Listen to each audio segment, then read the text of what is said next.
So today's episode is about perfectionism. Why perfectionism is so toxic and why it gets in the way of so many things in our life and we don't even realize it.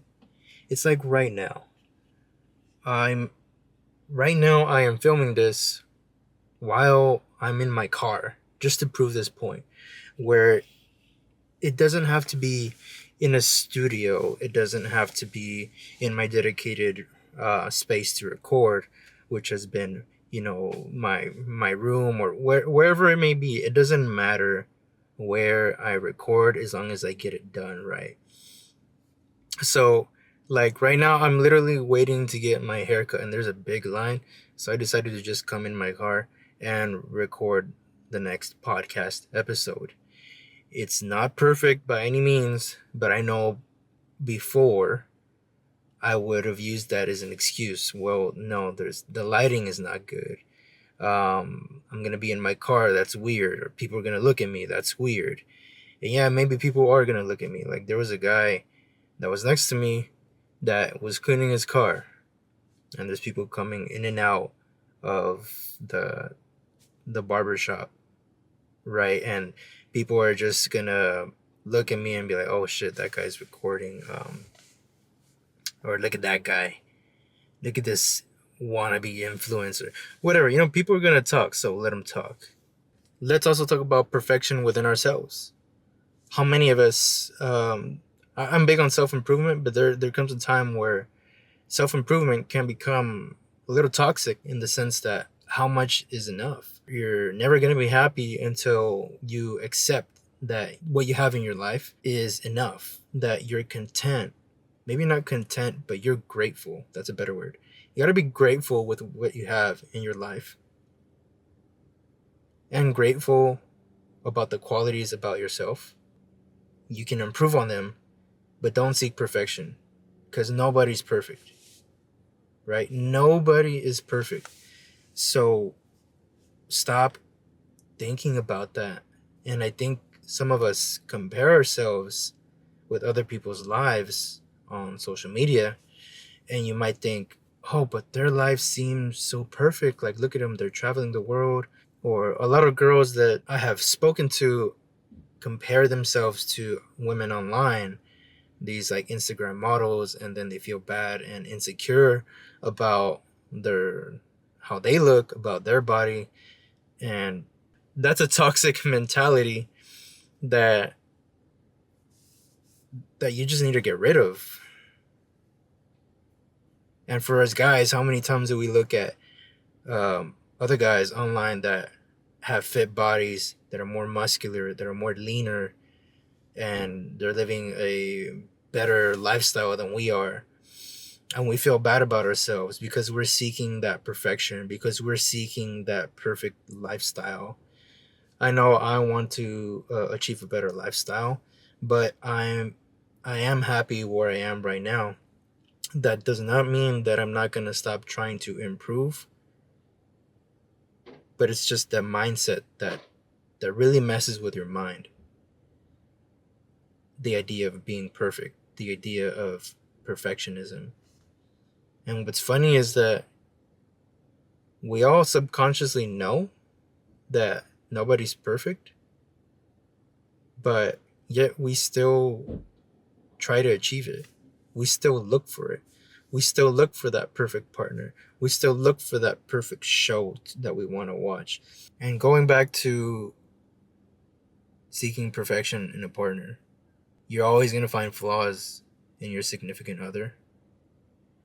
And think about how fucked up that is, that because you find flaws in your partner, that's when doubt starts to creep into your mind that maybe this isn't who you're supposed to be with, or you start to look for somebody else and find an aspect of them.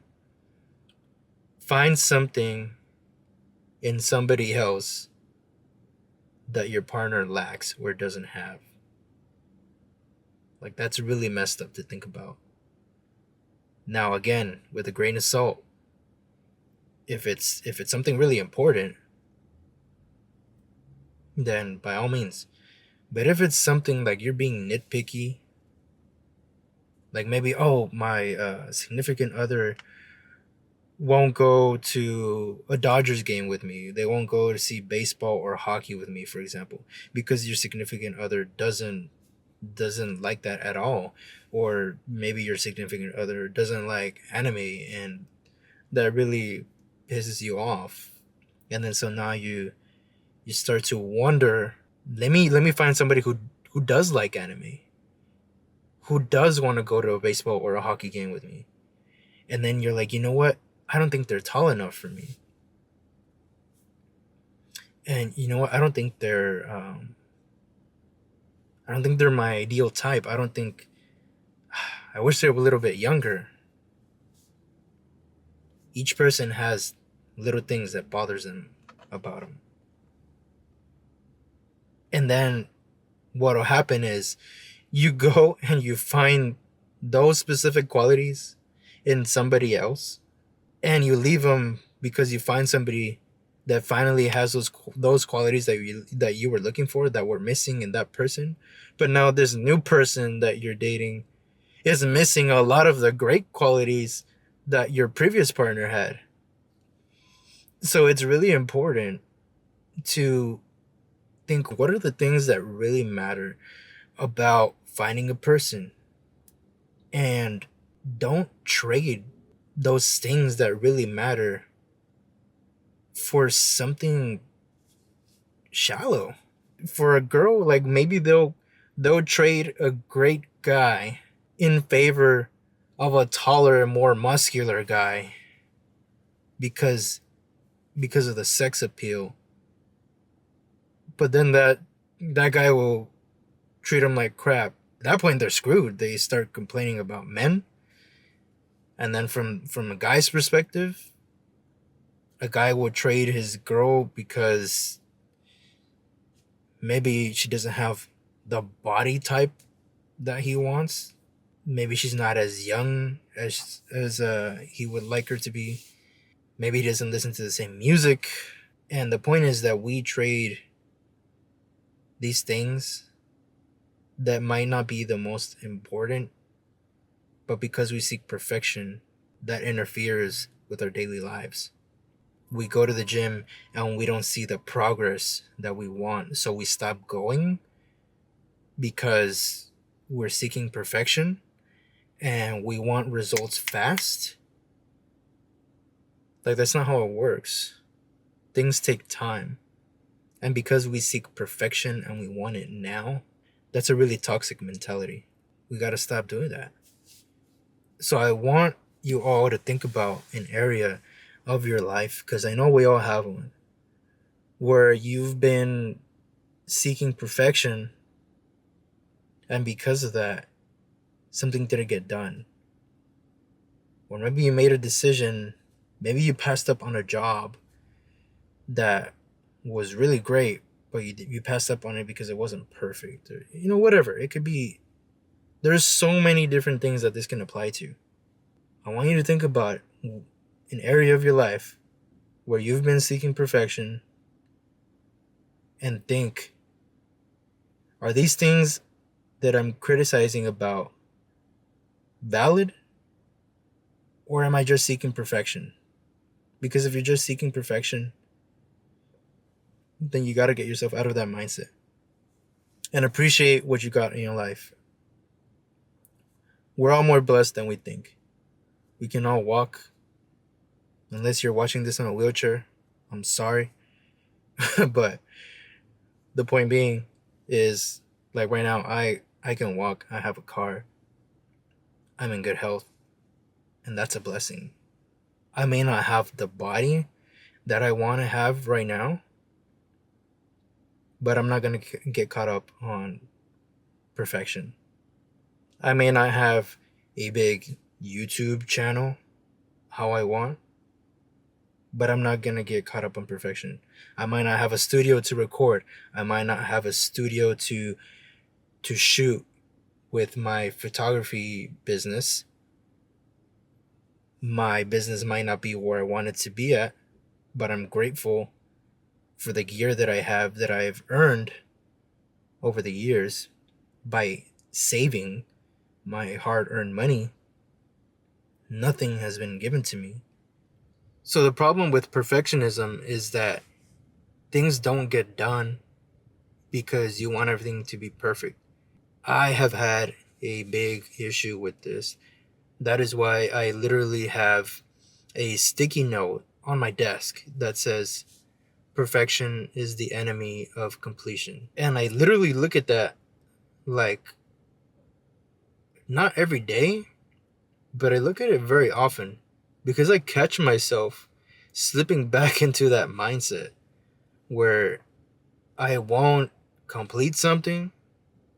For example, I'm working on designing some apps, right? Because I completed my certificate in UX designing and I want to build up my portfolio. So I'm designing these apps.